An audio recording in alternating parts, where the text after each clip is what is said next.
Hey, you 3 and 4 wheeler lovers out there. I just wanted to put this video together because I couldn't find anything on it. So this is an 85 Honda 3-wheeler, ATC 250. And I was looking for videos on doing the clutch discs and all that kind of stuff. I found them for 250 4-wheelers, which they're basically the same. But anyway, I thought I found a couple tricks that after watching whatever videos I could find were a little bit different. I found a couple things that helped me with a shortcut. Maybe it'll help you. So I just thought if there's no videos out there, I'm going to make one. So here it is. So let me flip this around. So you'll have to bear with me. My camera holder isn't all that great. Anyway, so here's the project I'm working on. 85 250R 3-wheeler. And again, the motors are the same. I'm going to see if I can put this where you guys can see it. Kind of go through the steps that they show. I might get a little closer.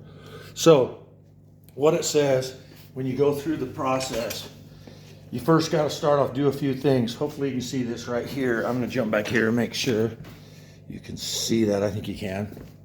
So you got your Kickstarter. It says take your exhaust off. You all know how to do that. Pull your springs, undo your exhaust, pull that off, get that out of the way. Then it says undo your brake lever. The videos I saw, and I have the shop manual for this, says take the brake lever off. I have an aftermarket one, so I just took the spring, move it out of the way. And once you get that out, you got to take your Kickstarter lever off. Here's a trick that I found. I'm going to grab something real quick. What I found is it says you have to drain your radiator. Sorry guys, I'm going to run to the toolbox here. Show you a trick that I have. So it says drain your radiator. Well, when I looked at the side cover, and again, this is on the right side of your bike, it said to take this off. Of course, there's a gasket in there so you can drain your radiator. I think you can see these. Back when I worked for Coca-Cola for a long time, these are actually line crimp vice grips. You can see they're just kind of smooth. What they were made for is on beverage tubing that had high pressure carbonated water or syrup in it, you could just crimp like that and adjust it, and you could shut stuff off, disassemble it without having to drain the system. So I did the same thing. I'm going to zoom in here. I took a pair of your old Harbor Freight deals, and I got a pair of the just needle nose vice grips. Take your piece of hose, slip over the end so you don't jam up or hurt your lines, and then works out pretty damn slick, because then you don't have to drain it. So then what I did, just crimp off both of your lines, then you can take them right off your side cover. Then they're out of the way. You don't have to do anything. I got a little teeny drip out of these, not even enough to put in a bucket. So now you don't have to undo and drain your radiator system. You just leave it like that. So then pull all of your bolts around here. Keep track of your bolts.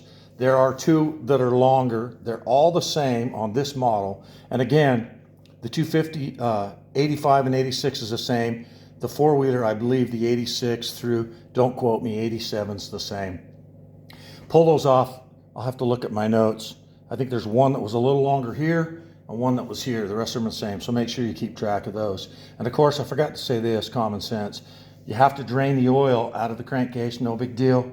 Pop down there, 17 millimeter drain plug, drain it out, get your oil out. And so once you do that, exhaust is off, this is off, pop your Kickstarter off. If they're stuck, they say tap them with a rubber mallet or something so you can get it loose. This one I don't think's ever been off, so it took a little bit. We had to kind of tap it from behind. And here's what I found. So then you work that side cover off and just kind of wiggle it back. And I've actually done this already, but I'm doing this for you guys. Watch me not get the damn thing off. I just want to make the video, so I'm kind of going back through this after I've already done it. So you pull this off, and there you go. You expose it. Make sure your thing's clean. One thing to note here, I'm going to make sure you can see it. You see that shaft right there? It's got that keyway, which goes into, make sure you can see it, that. If you happen to turn this, you're going to turn that. So I found that when you go back to reassemble it, if it's turned off and this has changed, it's not going to let you push that cover in. Easy. If it does, push it in as far as you can get it. Either this will still stick out about that far. Put your Kickstarter on it, move it a little bit, or I just grabbed a pair of channel locks, pretty easy, and just move it around until it fits right, and then that'll fit back in. So that's how that comes off. And once you get that off, you guys probably all know how to do the clutch. Pretty easy, pop these off. They're only torqued, from what I've read, 10 to 12 foot-pounds. It's what my shop manual shows for this bike. Pop those off, and then you pull your plates out. If all you're doing is your clutch plates, I saw somebody's video, a guy was building a 250 four-wheeler quad, and it was really cool. And a useful tip for me was when you take those out, what I did is I pulled those off, because I'm just replacing the plate, or the clutch plates, because my spacers were good. Set them down the same direction, and then as you take them off, you can put your new clutch in, put the spacers. So I took them off, and I like this hint, and this tip was start with a disc and end with a disc. So just remember that. So when you pull them all out, put your new disc in. Then I had my pile sitting over here. I took the shitty one off, got rid of it, took the spacer, put it on, took my new clutch plate, put it on there, or clutch disc, put it on, got my other one, threw the shitty one away, got the spacer, put that on, then got my new clutch, and so far, boom, boom, boom. The key was to make sure that you start with a clutch disc and you end with a clutch disc. And then when you're done, it was really pretty easy. Put it back on. This one, the plates were screwed, they were shot, it was sticking.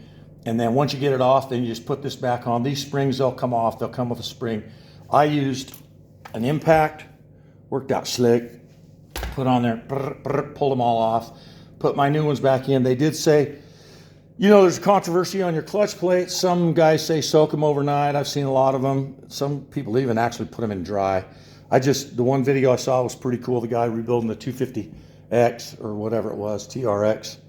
He just coated each side, let them sit. I did it. I let them sit for about an hour or so and then put them back in. Then once you're back in, put these in, zip them on. I used those till it just tapped on the impact, and then just put, my manual said 10 to 12, which isn't much, and I locked them down, tightened them up, and then that's good. So then it's just a reassembly process, right? Take your cover, put it back on, and just remember that little thing there. If you happen to move this, it's going to spin that gear right there, and then this won't line up, which I kind of figured that out, and I was like, what the hell? And then I figured out, well, that's probably moved. But you know what? It saved me having to pull all this apart. I got to clean all this. I know it's terrible. This is a new bike to me, so I'm having to redo all this. But anyway, it saved me having to do that. You know, my gasket, I couldn't save the gasket. Some was stuck to the cover, some was stuck to here. Found one, ordered it. It's like 13 bucks. So I'll get that, put that back on, and that should be good. Clutch plate wasn't expensive. They did say when you take these off, look here on your clutch basket. If it has wear marks and the clutch isn't flowing good, then you know how to do that. And you can find another video, because thank God I don't have to redo my clutch basket.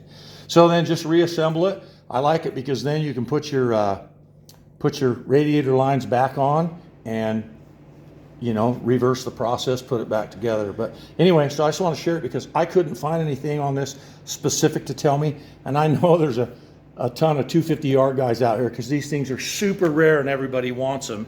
Let me see if I can do this here real quick. Yeah, so they're super rare, but I know there's a ton of us out there that I love them.